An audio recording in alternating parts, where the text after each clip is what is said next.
Dear students, today we'll read about the chapter carbon and its compounds. It's a very important topic. It's a chapter for the board's exams. First of all, we have to understand what is this carbon? Why carbon forms so many compounds? Carbon is a non-metal. How do you understand that carbon is a non-metal? Carbon has 6 as an atomic number. So its electronic configuration is 2 and 4. Carbon occurs both in free form and in its, that is in elemental form, and in its combined form. Combined form means forming different types of compounds. In the elemental form, it has different arrangements, and the different arrangements of the carbon are called the allotropes. Like the diamond and graphite and the Buckminster fullerenes, these are the different allotropic forms of the carbon, where these have different arrangements in their three-dimensional or two-dimensional aspects. Okay. Then in the compound form, the compounds of the carbon are called organic compounds. So the branch of the chemistry that deals with dealing all these organic compounds is called organic chemistry. Basically, there are two factors that decides the carbon forming so much compounds. First one is the tetravalency of carbon. The first one is tetravalency of carbon, and the second one is the catenation property of carbon. The tetravalency means that carbon has 4 valency because the electronic configuration of carbon is 2, 4. It has 4 electrons in its outermost shell. So it shares 4 electrons from the other compounds, other element. That's why carbon is tetravalent. It has 4 valency. Okay. And one more important part, carbon forms covalent bond. So the carbon has 4 valency and it forms covalent compounds. That's the reason for enormous number of carbon compounds. And the next one is the catenation property. Carbon itself links with another carbon atom to form a long chain or ring-like structure. This property is called as the catenation property. So the tetravalency and catenation, these two properties make the carbon compounds such enormous in numbers. Then the next topic which we have to read is what is the covalent compound or how carbon compounds forms. As we know, carbon has 4 electrons in its outermost shell. It will share 4 more electrons from the other element to form a covalent bond. Basically 2 तरह के chemical bond होते हैं. एक होता है हमारा ionic bond और दूसरा होता है हमारा कोवेलेंट बॉन्ड. ठीक है. आयोनिक बॉन्ड हमेशा एक, अगर कोई मेटल फॉर एग्जांपल सोडियम और कोई non metal for example chlorine, इनके बीच में जो बॉन्ड है is due to the transfer of electrons. So if the bond forms due to the transfer of electrons, इसको कहते हैं हम आयोनिक बॉन्ड. और जिनमें आयोनिक बॉन्ड होते हैं उनको कहते हैं हम आयोनिक कंपाउंड्स. ओके. जिनमें हमारा शेयरिंग की वजह से, इलेक्ट्रॉन्स के शेयरिंग की वजह से बॉन्ड बनते हैं, उनको कहते हैं हम कोवेलेंट बॉन्ड.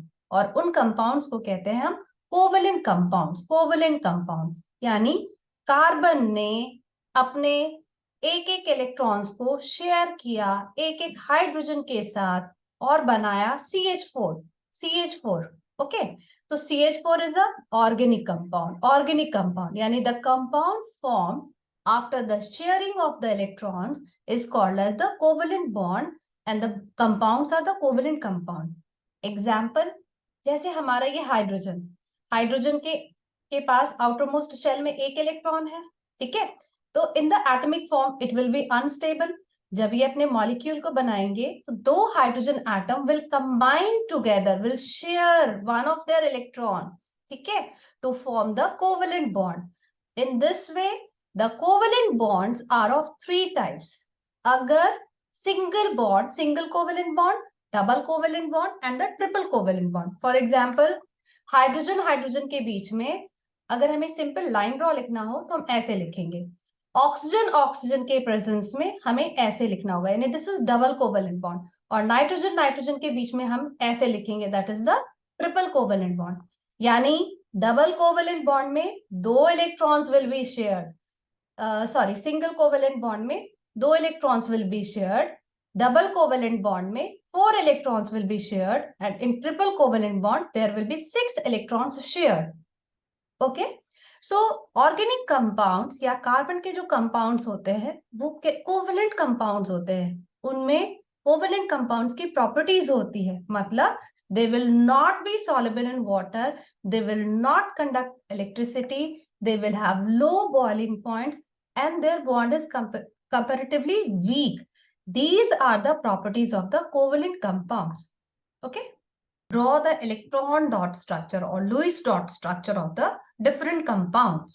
ठीक है, मुझे Lewis dot structure बनाना है, that means कि जिस भी compound, for example मैंने लिया इथेन, ठीक है, ethane, what is the formula for ethane? It is C2H6.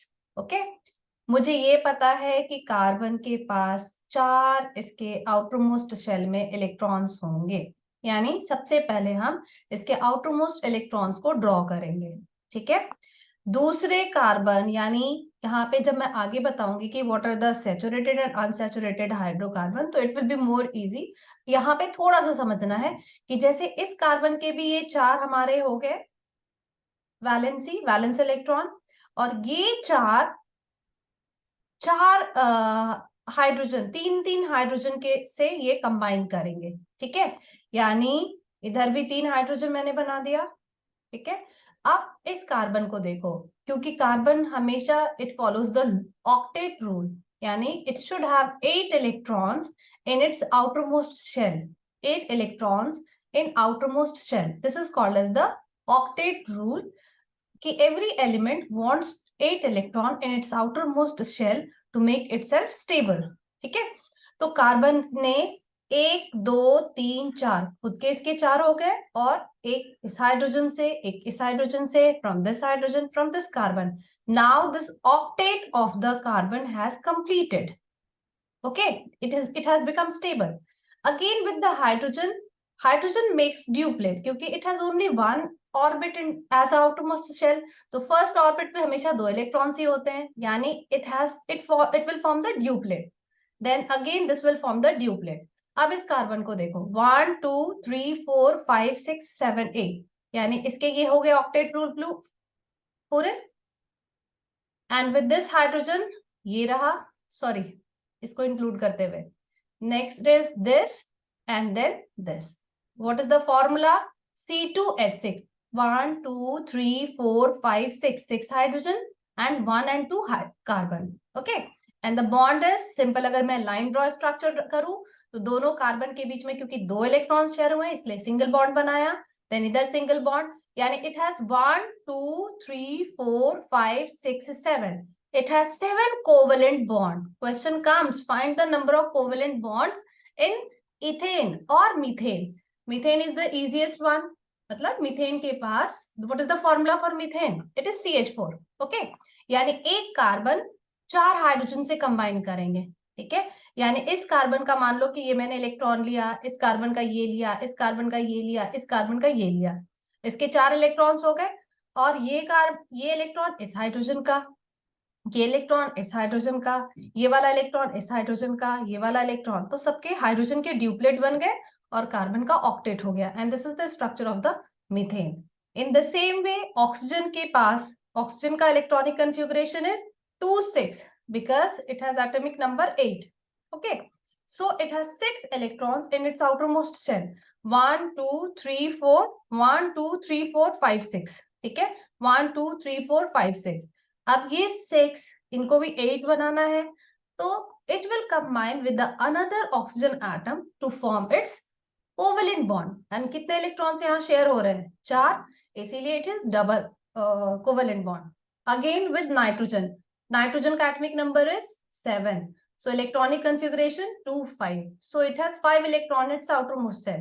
1 2 3 4 5 और इसके भी 1 2 3 4 5, यानी ये 6 इलेक्ट्रॉन्स दे हैव शेयर, इसीलिए triple hydrogen, triple covalent bond. Okay, now the next topic is hydrocarbon.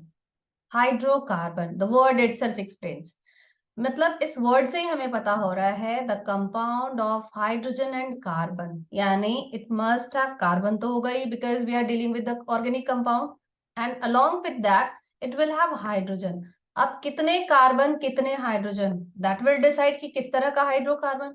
Okay, but the general is they will have carbon and hydrogen, along with that may have some more oxygen or sulfur or nitrogen atoms. ठीक है, लेकिन carbon hydrogen should be present in the hydrocarbons. ठीक है, based on the bond, किस तरह का bond है, it will be of two types. One is saturated hydrocarbon and another is unsaturated hydrocarbon. Saturated hydrocarbon का मतलब कि जिसके पास सिंगल कोवेलेंट बॉन्ड हो, जिनमें सिंगल कोवेलेंट बॉन्ड होता है उसको कहते हैं हम सैचुरेटेड हाइड्रोकार्बन, और जिसमें हमारा डबल या ट्रिपल कोवेलेंट बॉन्ड हो उसको कहेंगे हम अनसैचुरेटेड हाइड्रोकार्बन. हाइड्रोकार्बन के जो जनरल कैटेगरी है उसको कहते हैं हम एल्केन. एल्केन, और जो हमारे अनसैचुरेटेड है वो हमारे होते हैं, अगर डबल बॉन्ड है तो इट इज एल्कीन, और अगर ट्रिपल बॉन्ड है इट इज एल्काइन. ठीक है, it's a general term, general term. लेकिन इसके बाद now we have to use some prefix. Prefix वो क्या होंगे प्रीफिक्स, जैसे जितने भी हमारे ऑर्गेनिक कंपाउंड्स हैं उनके हम नंबर ऑफ कार्बन एटम्स को देखकर बताते हैं कि क्या हम ऐड हमें करना है. फॉर एग्जाम्पल, अगर कार्बन केवल एक कार्बन है then we will add the word meth. अगर 2 कार्बन है then we will add eth. 3 है then we will add prop. अगर 4 है तो विल ऐड ब्यूट. अगर हमारे ये कार्बन 5 है then we will add pent. उसी के जैसे अगर 6 है तो हेक्स, 7 है तो हेप. यानी प्रीफिक्स यूज करना जो हमें है that will B in according to the number of the carbon atoms present in the hydrocarbon. ठीक है, and the suffix we will use will be according to the functional group or nature of the bond. For example, अगर हमारे सारे single bond हैं तो वहां हम suffix use करेंगे एन. अगर हमारे डबल बॉन्ड है वहां हम यूज करेंगे सफिक्स इन. अगर हमारे वो ट्रिपल बॉन्ड है तो वहां हम सफिक्स यूज करेंगे आइन. Okay, so based on the number of carbon we can name the different types of organic compound. Now we have to learn about the general formula for the alkane, alkene and alkyne. Okay, alkanes में हमेशा जितने carbon होंगे उनके double में 2 अगर हम और hydrogen add करें तो that will be the general formula for alkane. Alkenes में जितने हमारे कार्बन है उसका डबल हमारा हाइड्रोजन है, और अल्काइन में जितने हमारे कार्बन है उसके डबल में से 2 माइनस किया तो that is the alkyne. Okay, so किसी भी कंपाउंड को, फॉर एग्जांपल मैंने बोला C3H6. अब क्वेश्चन कम्स कि what is the nature of the hydrocarbon, whether it is alkane, alkene or alkyne. So we'll just put in this formula. Here n is equal to 3 and hydrogen का value क्या है, यहाँ पे 6 है. तो अगर मैं बोलूं कि हाइड्रोजन जस्ट 3 का डबल है, ये किस में फिट हो रहा है, इन द एल्कीन्स. ठीक है, और इसका नाम क्या होना चाहिए, तो 3 कार्बन का है. 3 का मतलब मिथ इथ प्रॉप, यानी प्रॉप, और इसमें सफिक्स क्या लगाएंगे, इन. प्रोपीन, प्रोपीन यहाँ लिखा है ना, प्रोपीन इज C3H6. ठीक है, अगेन एल्काइन को हम कैसे पहचानेंगे, फॉर एग्जाम्पल मैंने बोला C5H8. ठीक है, तो C5H8 यानी 5 कार्बन का कंपाउंड है and it is based on the formula CnH2n-2, इसलिए ये एल्काइन है.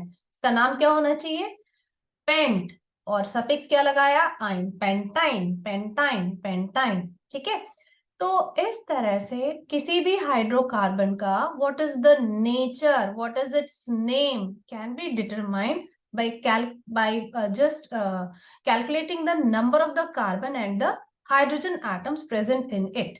ठीक है,